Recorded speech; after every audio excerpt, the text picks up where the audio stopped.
Punjab update Singh media देख रहे दर्शकों को प्यार भरी सत श्री अकाल। जिवें कि असीं हर हफ्ते तुहाडी मुलाकात किसी उभरदी हुई शख्सियत, कलाकार, अदाकार, समाजिक और राजनीतिक देन रखने वाले व्यक्ति नाल करवाउंदे हां। इसी दे तहत अज असीं तुहाडी मुलाकात पिंड चिंगड़ कलां तो सरदार नरेंद्र सिंह शेरगिल जी नाल करावांगे, जो कि एक समाज सेवी हैं। शेरगिल जी, तुहाडा साडे चैनल ते बहुत बहुत स्वागत है ते जी आं आखदे हां। सत श्री अकाल जी सारे ਸਰੋਤਿਆਂ ਨੂੰ। ਪਹਿਲਾਂ ਤਾਂ ਮੈਂ ਤੁਹਾਡਾ ਸਿੰਘ ਮੀਡੀਆ ਚੈਨਲ ਤੇ ਪੰਜਾਬ ਅਪ ਚੈਨਲ ਦਾ ਬਹੁਤ-ਬਹੁਤ ਧੰਨਵਾਦ ਕਰਦਾ, ਜਿਨ੍ਹਾਂ ਨੇ ਕੀਮਤੀ ਸਮਾਂ ਕੱਢ ਕੇ ਤੁਸੀਂ ਮੇਰੇ ਫਾਰਮ ਹਾਊਸ ਤੇ ਆਏ ਹੋ। ਬਹੁਤ-ਬਹੁਤ ਤੁਹਾਡਾ ਧੰਨਵਾਦ ਜੀ। शेरगिल जी, सब तो पहला तो असीं तुहाडे बचपन बारे जानना चाहांगे। ਮੇਰਾ ਬਚਪਨ ਜੀ ਆਪਣੇ ਪਿੰਡ ਝਿੰਗੜਾ ਕਲਾਂ, ਮੋਹਾਲੀ ਜ਼ਿਲ੍ਹੇ ਦਾ ਪਿੰਡ ਹੈ ਜੀ, ਕੁਰਾਲੀ ਦੇ ਨਾਲ ਪਿੰਡ ਝਿੰਗੜਾ ਕਲਾਂ। ਤੇ ਮੇਰੇ ਪਿਤਾ ਜੀ ਇੱਕ ਕਿਸਾਨ ਸੀਗੇ, ਮੈਂ ਕਿਸਾਨ ਦਾ ਪੁੱਤਰ ਹਾਂ। ਤੇ ਅਸੀਂ ज़्यादातर पापूलर की खेती करके मेरे पिता जी को जाना जाता। मेरे पिता जी शुरू तो किसान यूनियन के नाल भी जुड़े रहे हैं। तो जी गुड़ती है, भावें समाज सेवा की, भावें राजनीति की है। तो बचपन में ही साढ़े पिता जी तो मेरे माता जी, जो कि एक स्कूल टीचर से श्रीमती अवतार कौर, लेट श्रीमती अवतार कौर जी मेरे माता जी, उन्होंने तो मैंने जी चेटक लगी सी। अच्छा शेरगिल जी, तुहाडा बचपन बारे तुसीं दस्सिया, अपनी एजुकेशन बारे दसो। मेरी जी हायर सेकेंडरी तक मेरी स्टडीज़ हैं वो Kurali Khalsa senior secondary school मैं कुराली तो की है। तो उस तो बाद गौरमेंट कॉलेज रोपड़ तो मैं BA ऑनर्स की है।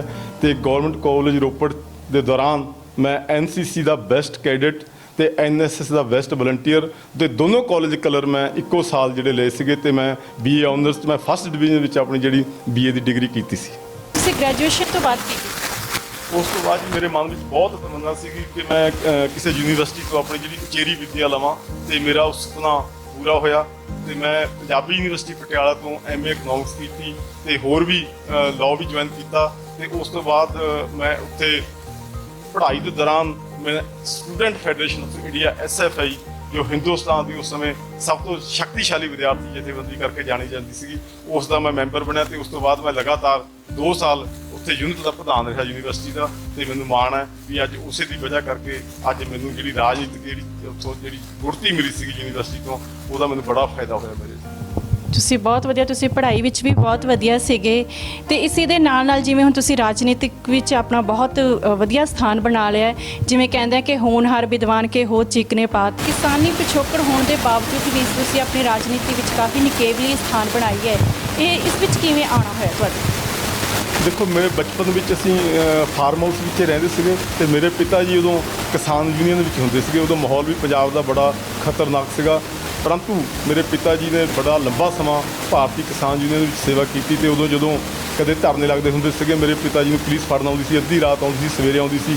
तो असी भी नाल पैरा दिंदे होंगे थे ताकि साडे पिता जी को फड़ के ना ले जाण। तो उहदे विच मेरी ड्यूटी लगती होंदी सी भी गेट पर बैठ के रात को जागना तो दसना जो भी कोई पुलिस की गड्डी सड़क तो मुड़ती सी। तो मैं अपने पिता जी को उत्थों भजा दिंदा सीगा। तो खेतों के विच कोशिश करते थे, कई बार पुलिस के हत्थ भी आ जाते थे तो कई बार बच भी जाते थे। शायद इसे तुहाडे संघर्ष ਅਤੇ ਮਿਹਨਤ सदका ही अज तुसीं राजनीति ਅਤੇ समाज सेवा ਵਿੱਚ ਇੰਨਾ ਵਧੀਆ ਸਥਾਨ ਬਣਾ ਲਿਆ ਹੈ। ਤੁਹਾਡਾ ਰਾਜਨੀਤੀ ਵਿੱਚ ਆਉਣ ਦਾ ਕੀ ਕਾਰਨ? देखो जी, मेरे पिता जी पहला क्योंकि पंजाब दे विच 2 पार्टियां सीगियां। मेरे पिता जी साडे इलाके दे बहुत ही सच्ची सुच्ची शख्सियत जो पंजाब विधान सभा के स्पीकर भी रहे ने अकाली दल वालों, सरदार रविंदर सिंह जी नाल असीं जुड़े हुए सीगे। फिर उन्हों का अकाली दल बादल नाल झगड़ा हो गया। तो उस तो बाद उन्होंने अपना अलग अकाली दल 1920 बना लिया। तो उस तो बाद मेरे पिता जी असी SGPC की इलैक्शन लड़ी। तो उदों अकाली दल के उम्मीदवार जो खरड़ हल्के तो सीगा उसनूं हरा के मेरे पिता जी ने SGPC मैंबर की असी जित प्राप्त की सी। तो उस तो बाद लगातार जिहड़ा सिस्टम जारी है। पंजाब ਵਿੱਚ कई पार्टियां होंद ਵਿੱਚ ने, जिवें कांग्रेस, अकाली दल, तुसीं आप पार्टी नूं ही क्यों चुना? देखो असी ना ਮੈਂ ਆਮ ਪਾਰਟੀ ਨੂੰ ਇੱਕ ਰਾਜਨੀਤਿਕ ਪਾਰਟੀ ਨਾਲੋਂ ਵੱਧ ਇੱਕ ਸਮਾਜ ਸੁਧਾਰ ਲਹਿਰ ਸਮਝਦਾ, ਕਿਉਂਕਿ ਇਹ ਦੋਨਾਂ ਪਾਰਟੀਆਂ ਨੇ ਪਿਛਲੇ 70 ਸਾਲ ਤੋਂ ਜਿਹੜਾ ਆਪਣੇ ਭਾਰਤ ਨੂੰ ਜਾਂ ਪੰਜਾਬ ਦੀ ਜਿਹੜੀ ਲੁੱਟ ਖਸੁੱਟ ਕੀਤੀ ਹੈ, ਤੇ ਜਿਹੜਾ ਵੀ ਸੱਚਾ ਸੁੱਚਾ ਇਨਸਾਨ ਹੈ ਉਹ ਇਹਨਾਂ ਪਾਰਟੀਆਂ ਵੱਲ ਕਦੇ ਮੂੰਹ ਨਹੀਂ ਕਰਦਾ, ਕਿਉਂਕਿ ਇੱਕ ਰੌਸ਼ਨੀ ਦੀ ਕਿਰਨ ਜਾਗੀ ਸੀਗੀ ਅਰਵਿੰਦ ਕੇਜਰੀਵਾਲ ਜੀ ਨੇ, ਜੋ ਦਿੱਲੀ ਦੇ ਵਿੱਚ ਆਮ ਆਦਮੀ ਪਾਰਟੀ ਹੋਂਦ ਵਿੱਚ ਲਿਆਈ ਆ। ਅਸੀਂ ਉਸ ਨੂੰ ਉਹਨਾਂ ਦੀਆਂ ਨੀਤੀਆਂ ਨੂੰ ਦੇਖ ਕੇ, ਉਹਨਾਂ ਦੇ ਕੰਮਾਂ ਨੂੰ ਦੇਖ ਕੇ ਅਸੀਂ ਜਿਹੜੀ ਆਮ ਆਦਮੀ ਪਾਰਟੀ ਮੈਂ ਜੁਆਇਨ ਕੀਤੀ, ਤੇ ਉਸ ਤੋਂ ਪਹਿਲਾਂ ਮੈਂ ਆਪਣੇ ਪਿੰਡ ਦਾ ਸਰਪੰਚ ਵੀ ਰਿਹਾ। ਉਸ ਤੋਂ ਪਹਿਲਾਂ ਮੇਰੇ ਪਿਤਾ ਜੀ ਵੀ ਲਗਾਤਾਰ ਕਈ ਸਾਲ ਪਿੰਡ ਦੇ ਸਰਪੰਚ ਰਹੇ, ਤੇ ਇਸ ਆਮ ਆਦਮੀ ਪਾਰਟੀ ਨੂੰ ਅਸੀਂ ਇੱਕ ਸਮਾਜ ਸੁਧਾਰ ਲਹਿਰ ਸਮਝਦੇ ਹੋਏ ਅਸੀਂ ਜੁਆਇਨ ਕੀਤਾ ਸੀਗਾ। ਪਰ ਹੁਣ ਅੱਜ ਤੁਸੀਂ ਦੇਖੋ ਦਿੱਲੀ ਦੇ ਵਿੱਚ ਜੋ ਉਹਨਾਂ ਨੇ 6 ਸਾਲਾਂ ਦੇ ਵਿੱਚ ਕਰਕੇ ਵਿਖਾ ਦਿੱਤਾ, ਭਾਵੇਂ ਆਪਾਂ ਐਜੂਕੇਸ਼ਨ ਦੀ ਗੱਲ ਕਰ ਲਈਏ, ਭਾਵੇਂ ਆਪਾਂ ਹੈਲਥ ਦੀ ਗੱਲ ਕਰ ਲਈਏ, ਭਾਵੇਂ ਆਪਾਂ ਕਿਸੇ ਸੜਕਾਂ ਦੀ ਗੱਲ ਕਰ ਲਈਏ, ਜਾਂ ਗਲੀਆਂ ਨਾਲੀਆਂ ਮੁਹੱਲਿਆਂ ਦੀ ਗੱਲ ਕਰ ਲਈਏ, ਤੇ ਭਾਵੇਂ ਬਜ਼ੁਰਗਾਂ ਦੀ ਪੈਨਸ਼ਨ ਦੀ ਗੱਲ ਕਰ ਲਈਏ, ਭਾਵੇਂ ਗਰੀਬ ਦਲਿਤ ਲੋਕਾਂ ਦੀ ਗੱਲ ਕਰ ਲਈਏ, ਉਹਨਾਂ ਨੇ ਹਰ ਵਰਗ ਨੂੰ ਜਿਹੜਾ 6 ਸਾਲ ਦੇ ਵਿੱਚ ਜਿਹੜੀ ਦਿੱਲੀ ਦੀ ਜਿਹੜੀ ਹੈ ਉਹ ਨੁਹਾਰ ਬਦਲ ਕੇ ਰੱਖ ਦਿੱਤੀ ਹੈ।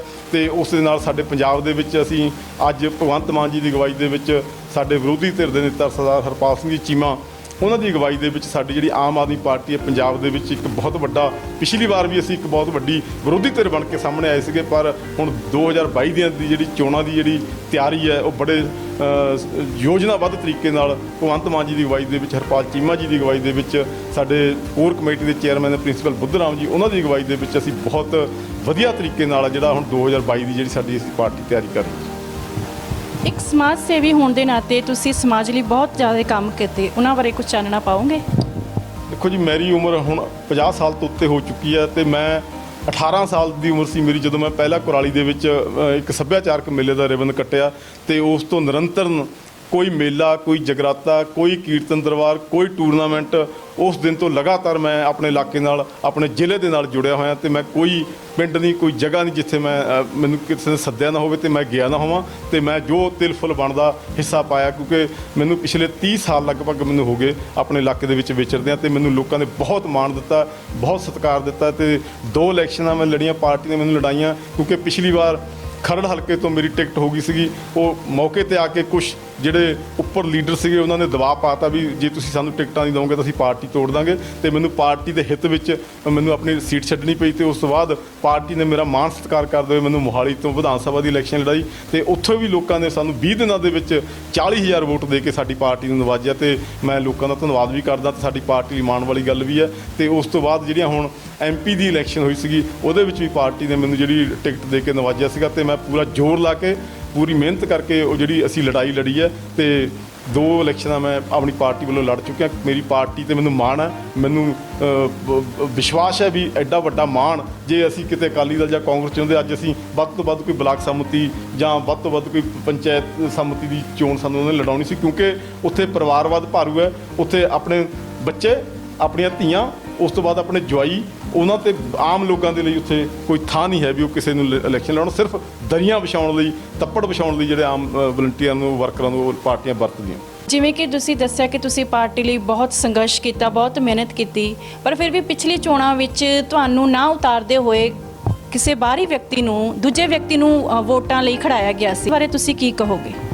ਦੇਖੋ ਜੀ, ਉਦੋਂ ਨਵੀਂ ਪਾਰਟੀ ਸੀਗੀ, ਜਿਹੜੇ ਬੰਦੇ ਉੱਪਰ ਬੈਠੇ ਸੀਗੇ ਉਹ ਉਹਨਾਂ ਨੇ ਰਾਜਨੀਤਿਕ ਦਬਾਅ ਬਣਾ ਕੇ, ਆਪਣਾ ਪ੍ਰੈਸ਼ਰ ਬਣਾ ਕੇ ਪਾਰਟੀ ਤੋਂ, ਕਿਉਂਕਿ ਉਦੋਂ ਨਵਾਂ ਸਿਸਟਮ ਸੀਗਾ, ਪਾਰਟੀ ਦੇ ਵਿੱਚ ਪੂਰਾ ਪ੍ਰੋਪਰ ਸੈਟਅਪ ਵੀ ਨਹੀਂ ਸੀ ਹੋਇਆ, ਜਿਹੜੇ ਉੱਤੇ ਲੋਕ ਸੀਗੇ ਉਹਨਾਂ ਨੇ ਮਿਸਯੂਜ਼ ਕੀਤਾ ਪਾਰਟੀ ਨੂੰ, ਕਹਿ ਕੇ ਤਾਂ ਇਹ ਸੀਗੇ ਅਸੀਂ ਸੇਵਾ ਕਰਨੀ ਆ, ਪਰ ਮੌਕੇ ਤੇ ਆ ਕੇ ਉਹਨਾਂ ਨੇ ਟਿਕਟਾਂ ਮੰਗ ਲਈਆਂ, ਤੇ ਸਭ ਤੋਂ ਜਿਹੜੀ ਮਾੜੀ ਗੱਲ ਇਹ ਆ ਵੀ ਉਹਨਾਂ ਨੂੰ ਇਲੈਕਸ਼ਨ ਅਸੀਂ ਜਿਤਾਇਆ, ਬੜੇ ਵਧੀਆ ਤਰੀਕੇ ਨਾਲ ਜਿਤਾਇਆ, ਤੇ ਉਹ ਇਲੈਕਸ਼ਨ ਲੜਨ ਤੋਂ ਬਾਅਦ ਉਹਨਾਂ ਨੇ ਨਾ ਤਾਂ ਲੋਕਾਂ ਵਿੱਚ ਵਿਚਰੇ, ਤੇ ਦੂਸਰਾ ਪਾਰਟੀ ਦੀ ਪਿੱਠ ਵਿੱਚ ਵੀ ਛੁਰਾ ਮਾਰ ਕੇ ਉਹਨਾਂ ਨੇ ਦੂਸਰਾ ਧੜਾ ਬਣਾ ਕੇ ਅੱਜ ਉਹ ਪਾਰਟੀ ਤੋਂ ਵੀ ਬਾਹਰ ਹੈ, ਤੇ ਲੋਕਾਂ ਦੀ ਕਚਹਿਰੀ ਵਿੱਚੋਂ ਵੀ ਉਹ ਮੇਰੇ ਖਿਆਲ 'ਚ ਬਿਲਕੁਲ ਨਾ ਮਾਲੂਮ ਹੈ, ਨਾ ਮਾਤਰਾ ਜਿਹੜਾ ਉਹ ਲੋਕਾਂ ਦੇ ਵਿੱਚ ਕਿਤੇ ਆਉਂਦੇ ਨੇ।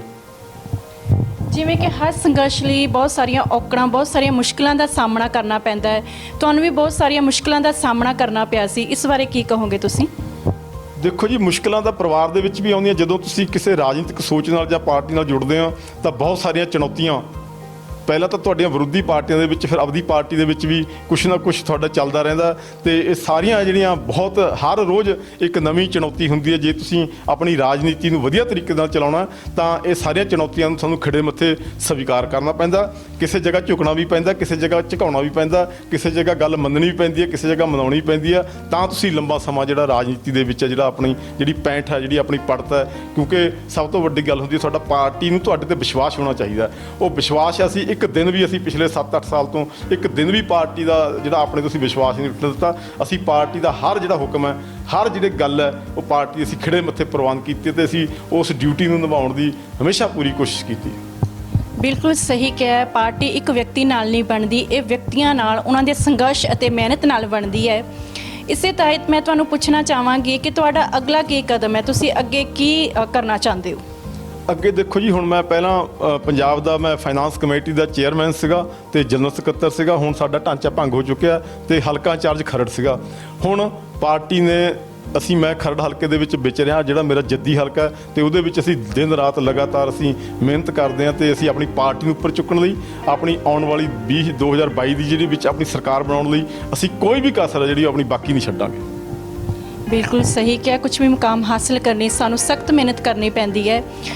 ਮੈਂ ਦੇਖਿਆ ਕਿ ਤੁਹਾਡੇ ਘਰ ਵਿੱਚ ਤੁਸੀਂ ਆਪਣੇ ਫਾਰਮ ਹਾਊਸ ਵਿੱਚ ਬਹੁਤ ਸਾਰੀਆਂ ਪੁਰਾਤਨ ਚੀਜ਼ਾਂ ਰੱਖੀਆਂ ਹੋਈਆਂ ਹਨ, ਜਿਵੇਂ ਕਿ ਅੱਜ ਦੀ ਜਿਹੜੀ ਮਾਡਰਨ ਨਵੀਂ ਪੀੜ੍ਹੀ ਹੈ ਉਹ ਆਪਣੀ ਪੁਰਾਤਨ ਵਿਰਸੇ ਤੇ ਸੱਭਿਆਚਾਰ ਨੂੰ ਭੁੱਲਦੀ ਜਾ ਰਹੀ ਹੈ, ਪਰ ਤੁਸੀਂ ਉਹਨੂੰ ਕਿਸੇ ਨਾ ਕਿਸੇ ਤਰ੍ਹਾਂ ਜਿੰਦਾ ਰੱਖਿਆ ਹੈ। ਇਹ ਸ਼ੌਕ ਤੁਹਾਨੂੰ ਕਿਵੇਂ ਪਿਆ?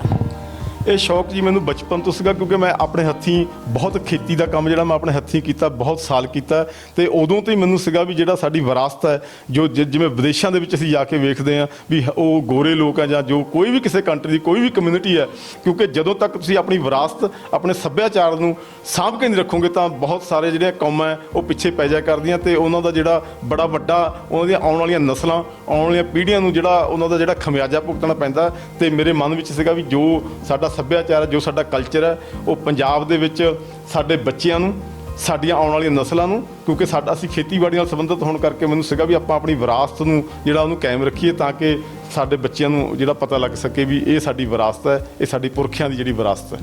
ਬਹੁਤ ਵਧੀਆ ਕਿਹਾ, ਕਿਉਂਕਿ ਜਿਹੜੀਆਂ ਕੌਮਾਂ ਆਪਣੇ ਇਤਿਹਾਸ, ਆਪਣੇ ਸੱਭਿਆਚਾਰ ਨੂੰ ਭੁੱਲ ਜਾਂਦੀਆਂ ਨੇ, ਉਹ ਜੀਵਤ ਨਹੀਂ ਰਹਿੰਦੀਆਂ। ਤੁਸੀਂ ਆਪਣੇ ਚਹੇਤਿਆਂ ਨੂੰ, ਜਿਨ੍ਹਾਂ ਲਈ ਤੁਸੀਂ ਕੰਮ ਕੀਤਾ, ਜਿਨ੍ਹਾਂ ਦੀ ਤੁਸੀਂ ਮਦਦ ਕੀਤੀ, ਕੋਈ ਸੰਦੇਸ਼ ਦੇਣਾ ਚਾਹੋਗੇ? ਦੇਖੋ ਜੀ, ਮੇਰਾ ਤਾਂ ਇੱਕੋ ਸੰਦੇਸ਼ ਹੈ ਵੀ ਜਿਹੜਾ ਸਾਡਾ ਪੰਜਾਬ ਹੈ, ਜੋ ਨਸ਼ਿਆਂ ਦੇ ਵਿੱਚ ਇਹਨਾਂ ਦੋਨਾਂ ਪਾਰਟੀਆਂ ਨੇ ਗ੍ਰਸਤ ਕਰਤਾ, ਸਾਡੀ ਜਵਾਨੀ ਹੈ ਜਿਹੜੀ ਵਿਦੇਸ਼ਾਂ ਨੂੰ ਭੱਜ ਰਹੀ ਹੈ ਤੇ ਇੱਥੇ ਨਸ਼ਿਆਂ ਦੇ ਵਿੱਚ ਗਰਕ ਹੋ ਰਹੀ ਹੈ। ਮੈਂ ਚਾਹੁੰਦਾ ਵੀ ਇੱਕ ਨਵਾਂ ਬਦਲਾਅ ਜਿਹੜਾ ਲੋਕਾਂ ਨੂੰ ਮੈਂ ਚਾਹੁੰਦਾ ਵੀ ਲਿਆਓ, ਤਾਂ ਕਿ ਆਪਣਾ ਪੰਜਾਬ, ਆਪਣੀ ਪੰਜਾਬੀਅਤ, ਦੇਖੋ ਅਸੀਂ ਉਸ ਦੁਨੀਆ ਦੇ ਉਸ ਇਤਿਹਾਸਕ ਖਿੱਤੇ ਦੇ ਵਾਰਸ ਹਾਂ ਜਿੱਥੇ ਸ੍ਰੀ ਗੁਰੂ ਗੋਬਿੰਦ ਸਿੰਘ ਜੀ ਨੇ ਖਾਲਸਾ ਪੰਥ ਨੂੰ ਜਨਮ ਦਿੱਤਾ, ਤੇ ਦੁਨੀਆ ਦੇ ਨਾਲ ਇਸ ਤਰ੍ਹਾਂ ਦੀ ਕੋਈ ਮਿਸਾਲ ਨਹੀਂ। ਐਸੀ ਬਾਰੂਦ ਵਰਗੀ ਧਰਤੀ ਦੇ ਅਸੀਂ ਵਾਰਸ ਹੁੰਦੇ ਹੋਏ ਅੱਜ ਸਾਡੇ ਬੱਚੇ ਇਹਨਾਂ ਰਾਜਨੀਤਿਕ ਲੋਕਾਂ ਨੇ ਆਪਣੇ ਰਾਜਨੀਤਿਕ ਮਫਾਦਾਂ ਦੇ ਲਈ ਉਹ ਨਸ਼ਿਆਂ ਤੇ ਲਾਤੇ, ਤੇ ਤਾਂ ਕਿ ਆਪਣੇ ਜਿਹੜੇ ਅਸਲੀ ਹੱਕ ਆ ਉਹਨਾਂ ਤੋਂ ਵਾਂਝੇ ਕਰਕੇ ਉਹਨਾਂ ਨੂੰ ਗਲਤ ਪਾਸੇ ਲਾ ਕੇ, ਤੇ ਮੈਂ ਚਾਹੁੰਦਾ ਵੀ 2022 ਦੇ ਵਿੱਚ ਆਮ ਆਦਮੀ ਪਾਰਟੀ ਸਰਕਾਰ ਲਿਆਓ, ਤਾਂ ਕਿ ਅਸੀਂ ਆਪਣੀਆਂ ਧੀਆਂ ਭੈਣਾਂ ਦੀ ਇੱਜ਼ਤ, ਆਪਣੀ ਨੌਜਵਾਨੀ, ਆਪਣੀ ਕਿਸਾਨੀ, ਆਪਣੀ ਮਜ਼ਦੂਰੀ, ਆਪਣੇ ਵਪਾਰੀ, ਉਹਨਾਂ ਨੂੰ ਅਸੀਂ ਬਚਾ ਸਕੀਏ, ਤੇ ਸਾਡੇ ਪੰਜਾਬ ਦਾ ਸ਼ਾਨਾ ਮੱਤਾ ਤੇ ਗੌਰਵਮਈ ਤੇ ਖੋਇਆ ਹੋਇਆ ਇਤਿਹਾਸ ਆ ਜਿਹੜਾ, ਉਸ ਵਿਰਾਸਤ ਨੂੰ ਅਸੀਂ ਦੁਬਾਰਾ ਇਸ ਪੰਜਾਬ ਦੀ ਧਰਤੀ ਤੇ ਅਸੀਂ ਜੀਵਿਤ ਕਰ ਸਕੀਏ। ਇਹੀ ਮੇਰੀ ਅਰਦਾਸ ਹੈ, ਇਹੀ ਮੇਰੀ ਤਮੰਨਾ, ਇਹੋ ਮੇਰੀਆਂ ਆਪਣੇ ਜਿਹੜੇ ਸਾਡੇ ਮੇਰੇ ਦੋਸਤ ਮਿੱਤਰ ਜਾਂ ਜੋ ਵੀ ਦੁਨੀਆ ਭਰ 'ਚ ਬੈਠੇ ਸਾਡੇ ਪੰਜਾਬੀ ਵੀਰ ਇਸ ਚੈਨਲ ਨੂੰ ਦੇਖਦੇ ਨੇ, ਤੇ ਮੈਂ ਉਹਨਾਂ ਨੂੰ ਅਰਦਾਸ ਕਰਦਾ, ਬੇਨਤੀ ਕਰਦਾ ਵੀ ਤੁਸੀਂ ਸਾਰੇ ਆਪਣੇ ਪੰਜਾਬ ਨੂੰ ਬਚਾਉਣ ਲਈ ਜਿਹੜਾ ਹਿੱਸਾ ਪਾਓ, ਤੇ ਆਪਾਂ ਆਪਣੇ ਪੰਜਾਬ ਨੂੰ ਬਚਾਈਏ। ਅਸੀਂ ਤੁਹਾਨੂੰ ਆਉਣ ਲਈ ਭਵਿੱਖ ਲਈ ਸ਼ੁਭ ਇੱਛਾਵਾਂ ਦਿੰਦੇ ਹਾਂ ਅਤੇ ਅਗਲੇ ਹਫਤੇ ਕਿਸੇ ਨਵੀਂ ਉੱਭਰਦੀ ਹੋਈ ਸ਼ਖਸੀਅਤ ਅਤੇ ਰਾਜਨੀਤਿਕ ਜਾਂ ਸਮਾਜ ਸੇਵੀ ਨਾਲ ਤੁਹਾਡੀ ਮੁਲਾਕਾਤ ਕਰਾਵਾਂਗੇ। ਧੰਨਵਾਦ।